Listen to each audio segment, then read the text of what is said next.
Welcome, ghouls, demons, and fellow weird ones. And here we are at series number 5, or episode number 5 of the series of the Living Art Collection. Welcome. We have about an hour and a half. Okay? We have an hour and a half until we get to your. All right.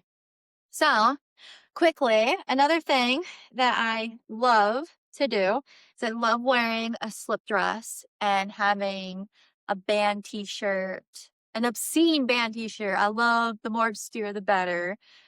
Not for shock value, out of genuine love for the obscure and death. This is my black metal. Let's see, what was it? Ceremonia. I fucking say it. We went to Norway. For those who know, we went to Norway for this black metal festival. I've been calling it Ceremonia Memoriam. There's a couple other words in there that I'm just not confident in pronouncing. But anyway, this is my shirt that my hubby got me while we were there. I love it. It's got the 2 praying skeletons and just I love it. Everything about it. But I'll tie it up or I'll cut it and cinch it up real cute with a nice slip dress. Another full effect of it. And then, big, messy, crazy hair or, an up look is always good. But this is casual, I guess quirky, eccentric, alternative, edgy, all of the above. I honestly probably wouldn't generally wear my lace tights, but as I'm batch recording, break the wall, break the illusion. I change my outfit between almost every time I record, just because I like to. Yeah, I don't care if people know that I batch record, and I don't care if people know that I change my outfit between every episode. I don't care what people know about me or my process or any of the above. This is fun for me. I don't like seeing the same outfit in multiple videos. I don't mind doing one or two. Sometimes it's fine for me to wear the same outfit, especially if I really like the outfit. But generally speaking, it's fun for me to wear 50,000 outfits in one day. So this was I didn't set this one up for the labyrinth. I did have this slip dress as a few ideas. But this is just something that I generally love to incorporate into my daily style. Haven't done something like this in a very long time, actually. This is my first time doing it in years. Years. I mean, I would wear, oh my gosh, I don't want to get into it. That's a whole other train of thought. But to dive into more of my work, we are going to, I guess we could do both of these because I have 20 something to do and I want to get through more than I'm getting. So we have this one called the Misfit. This collection is absolutely beautiful. I had my cherry red hair at the time. This was a good thing I had zero supervision in Detroit. So this was after Christopher. I was on my own out in Michigan in this world I've never been in before. I grew up in a well, it's not the smallest town in the world. There are smaller towns, but it's a pretty small town. Grew up in a fairly small town, Farmington, New Mexico. And, I've been to a couple big cities, but I argue to an extent, I lived a fairly sheltered life. Hold on. I get these random moments where I'm afraid that I didn't fucking hit record and I don't want to yap because I've done it. I've talked for a whole hour and none of it recorded. It was devastating. So anyway, I would argue that I lived a fairly sheltered life. And I mean, not as sheltered as some. There are people who are more sheltered than me. But I feel like everything in my adult life was shocking and traumatizing in the fact that life wasn't what I thought it would be. It was illusion shattering everywhere all the time, especially when I was in Detroit. I'd be what the fuck do you mean this is how the world works? What the fuck do you mean that people act like this? It just, not to say, I mean, I was naive and I wasn't naive all at the same time. Not, and it wasn't just culture shock. It was shock. It was just humanity shock. Like we all live on this planet and this is how we're acting. Like just not being able to trust people and all the above. So anyway, to segue into this photo shoot called the Misfit, Dre K Photo. He was a photographer, middle-aged, teacher, liberal, like and I say that because when you see him, there's stereotypical liberal teacher of his uh generation. And I don't mean that rudely. I mean this all with love in my heart. He ended up being a really cool dude. He was someone who I think he's just interested in like kinky things. Like he did photography for the Dirty Show. For those who know about the Dirty Show, it's like erotic photography and art. I don't think there's anything wrong. This is where the full spectrum of the community kind of comes into play, where there are really inappropriate, creepy photographers who are in it for malicious reasons. And then there are, for lack of a better phrase, perverted, like, ethical pervs. Right. I don't want to paint him in a bad light because I genuinely appreciated this man. He did not make me feel uncomfortable in any way, shape, or form. But I think about, as a 30-year-old woman, the fact that I was 22, 23, going to these really sketchy, abandoned Detroit buildings in lingerie to take photos with this middle-aged man. Horror story. That is the opening scene to a news article about my death. Like it, I am very thankful for the things that I've survived. And I argue my intuition. I argue some of my own judgment. Because like I said, he's submitted things to the dirty. And that just because you submitted something to the Dirty Show doesn't mean that you're not a dirty bastard. And not like, people can hide in all kinds of spaces. Predators aren't always obvious, but he made me feel safe. There's never anything concerning about it, except the fact that in hindsight, that could have been a really unsafe situation. But let's see, I shot with him twice, 2 or 3 times. There's the 2 shoots I'm going to talk about. So it might have only been twice. I don't think I got to work with him again. So I worked with him in 2019, and then I did my other shoot that I'll talk about in a minute in 2020. And then the world shut down. And then I don't know what happened. I probably upset him with something I said about COVID.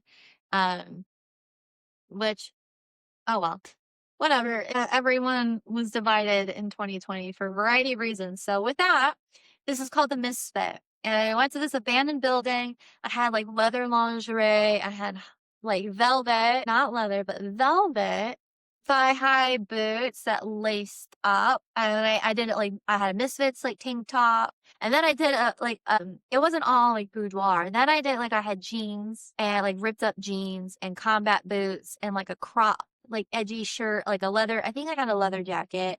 I had a few different fits, but then I put my hair up in alien buns and I was like destroying the warehouse. It was already destroyed. This is abandoned building. So we had like a full spectrum of concepts, right? We had sex goddess lost in a weird warehouse in Detroit, because that makes sense, having a woman in lingerie, fucking abandoned warehouse, it's art. Let me tell you what, scary, super scary. I mean, oh, I forgot about these. I also have my snake skin, like, we didn't take too many photos with that.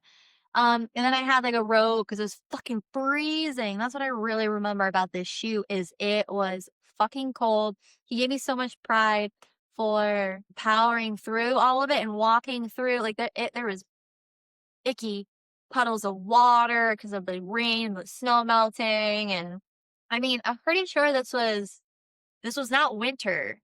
This was fall. It was cold. I really wish I could remember exactly when I took them.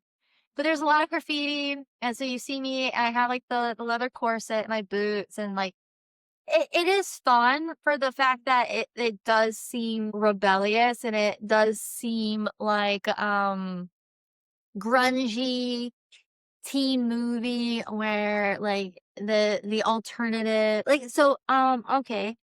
SLC punk. So if I was like an alternative punk babe and I am getting my Matthew Lillard, I forgot his name in the movie, but if I'm stealing my Matthew Lillard off to go have some sexy time in this abandoned warehouse, it could be fun. It could be edgy. It could be like a whole vibe.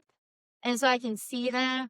Um, Still also kind of weird, but I went for it. And I have some great photos. Like my hair was great. I had a lob at the time. So you really see like my back features. And I, I feel like I don't know. I love it, especially because like I got to be myself. Like I was laughing. He got some really fun photos of me laughing.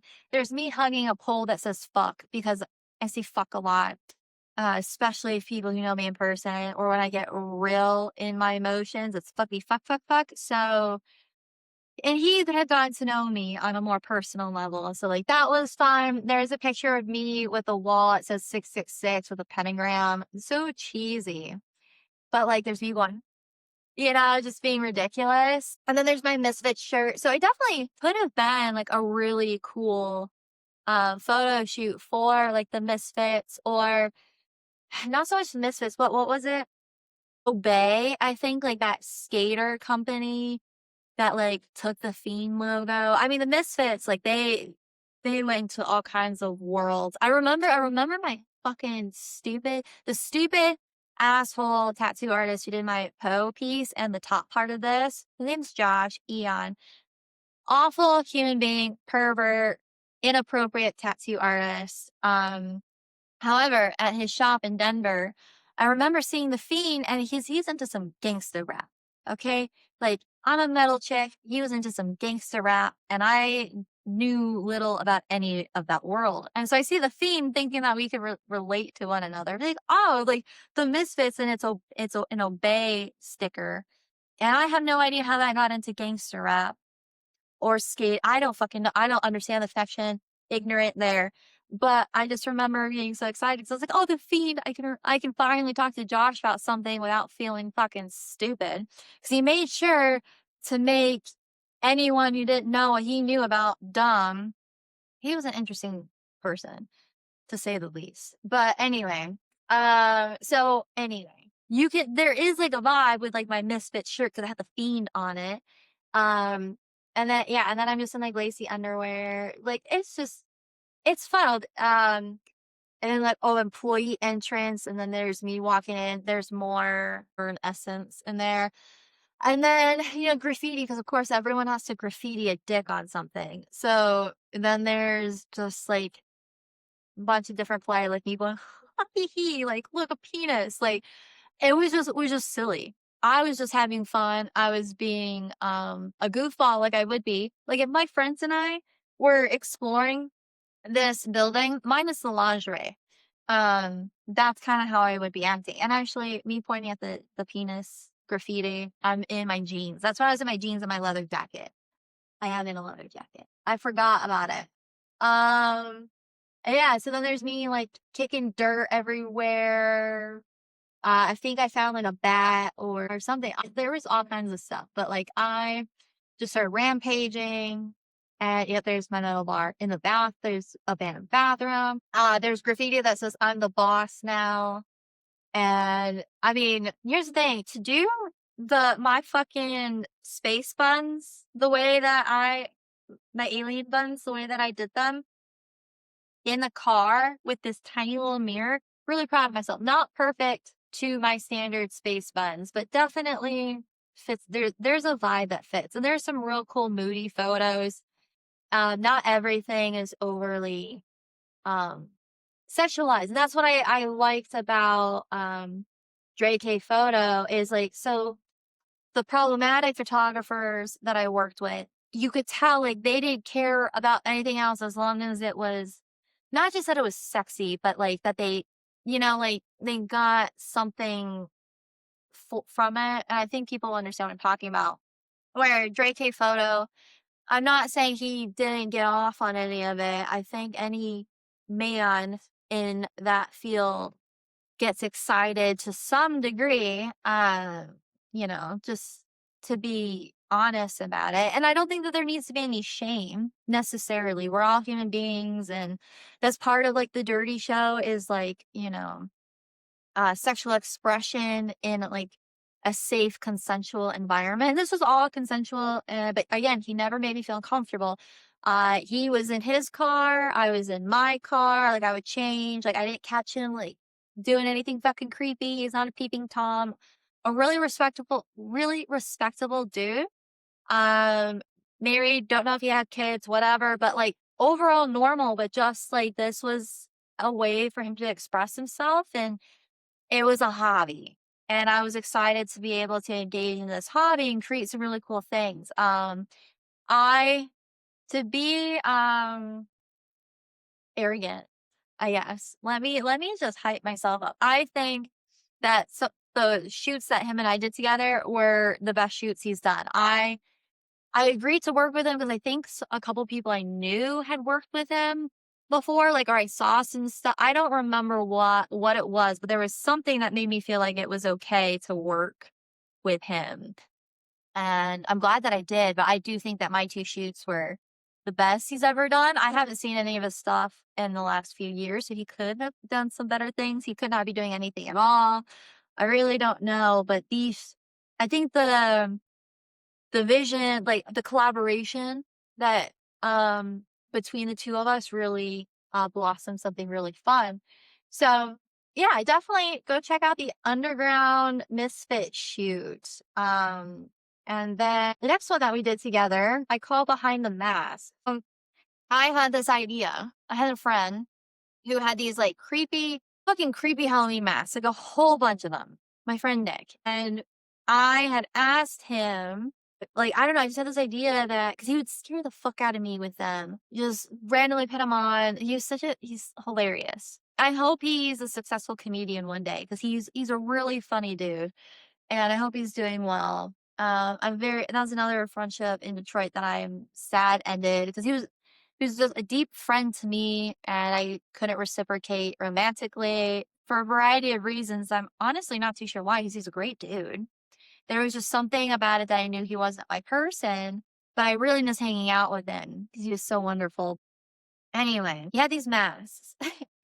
And I asked him, I was like, I just had this idea that it'd be so funny. And I'm pretty sure him and I talking about it created this. He might have even, I'll give him credit for the idea. I really don't know exactly where it came from. I just know these are his masks. And I thought it'd be hilarious to have the mask, and then like I just thought that would be kind of quirky and fun. And I hadn't really seen anything like that. If I'm gonna do boudoir and all of this stuff, like let's make it haunting a little bit, let's freak people out.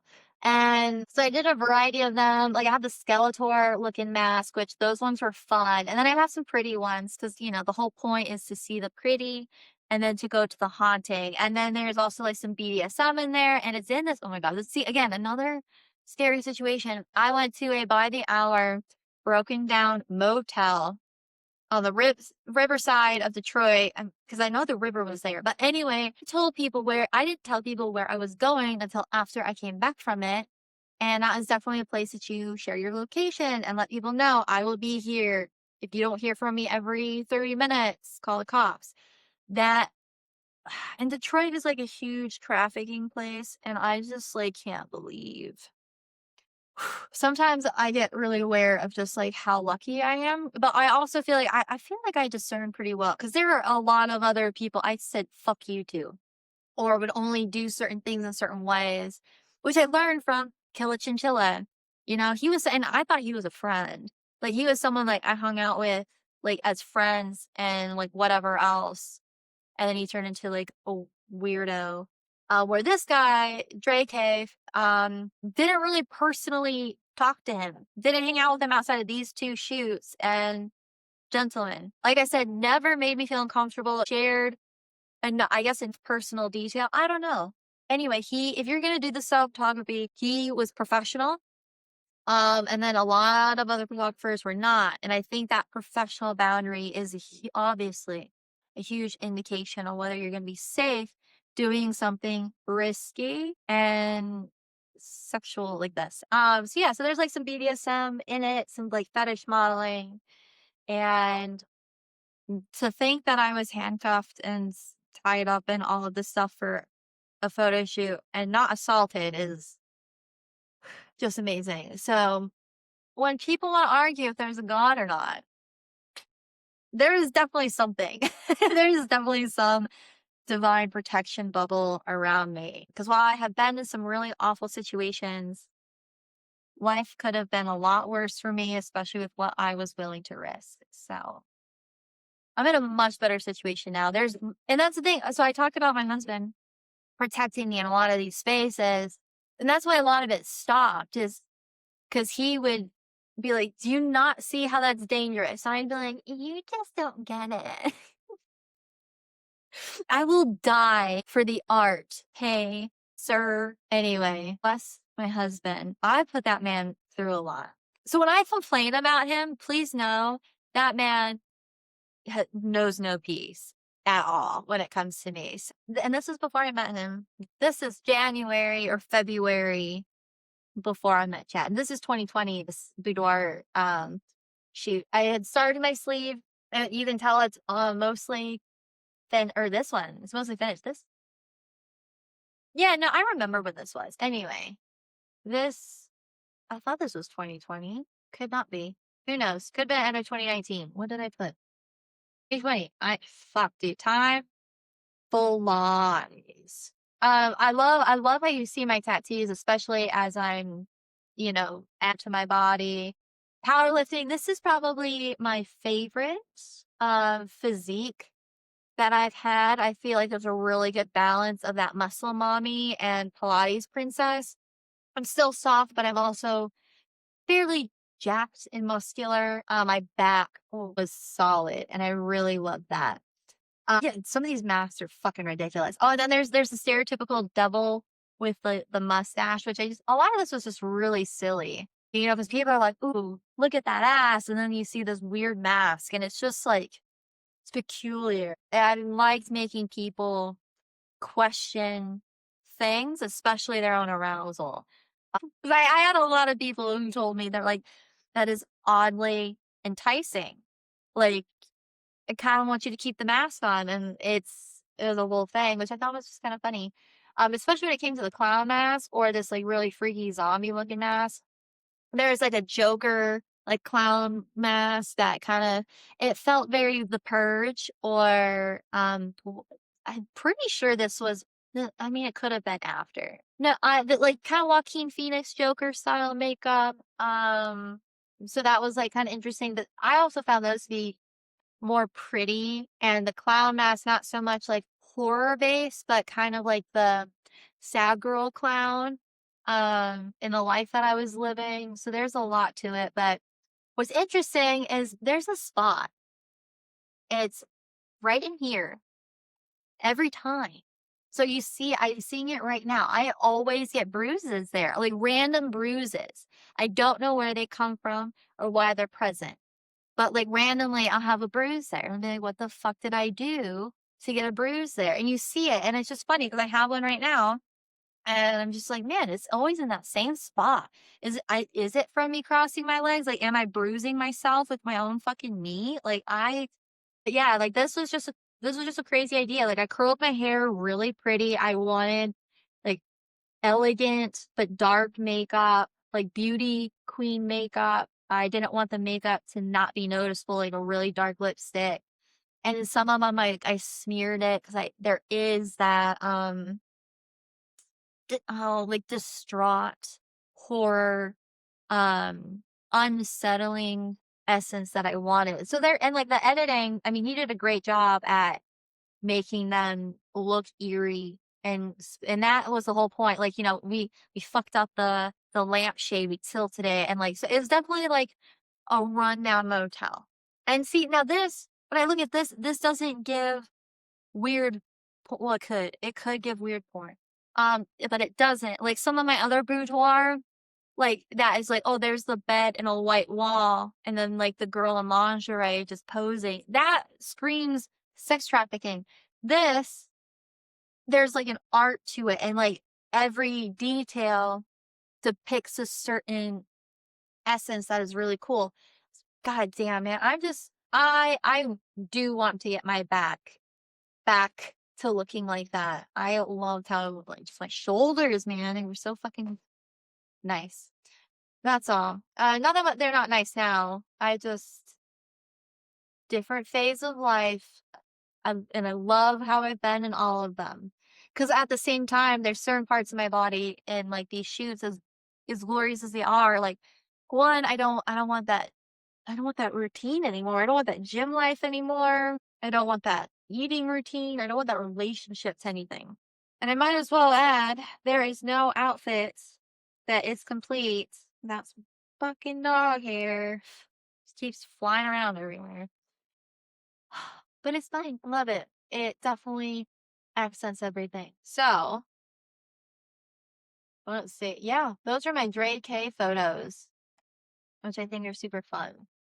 So now I'm going to talk about, let's see, we'll do Silvana. I'll do Silvana next. Cause then everything after that, well, I have one other photographer and then everything else is self-portrait. So then I can break that down a little bit different.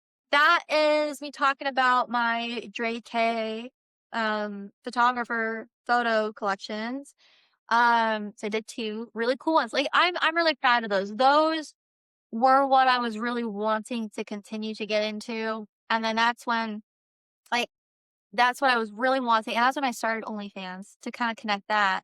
I wanted to post more of that, like this obscure, maybe fetish, like whatever. The unique, dirty show, portraits. And then the world shut down. Cause the last shoot that I did a Galentine's shoot with Silvana, and then the world shut down. And then I did a lot of my own things. And then I did another shoot with Silvana for Chad's birthday, our first year together, which this comes full circle to me gifting photos of myself for presents because I am present. And then yeah, cool. So we'll dive into it. And this has been fun to reflect upon. I hope everyone else is enjoying it. I'm having a grand old time. But with that, go check out what is it called? What the fuck did I call this?